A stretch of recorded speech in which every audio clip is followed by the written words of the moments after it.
Pulaski County, Illinois, southern Alexander County, Illinois, northwestern Ballard County, Kentucky, north central Mississippi County, Missouri, east central Scott County, Missouri, until 2:15 a.m.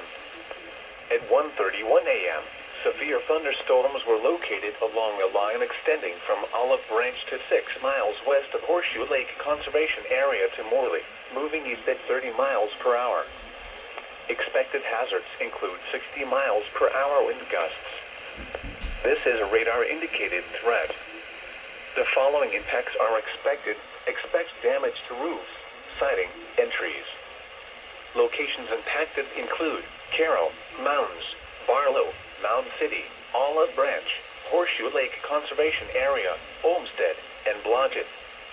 This includes the following highways: Interstate 57 in Illinois between mile markers 1 and 11. Interstate 55 between mile markers 75 and 78.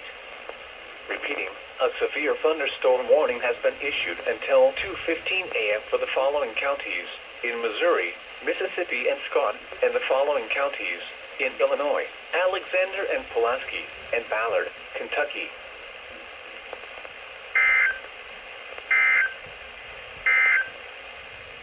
Now for the official National Weather Service.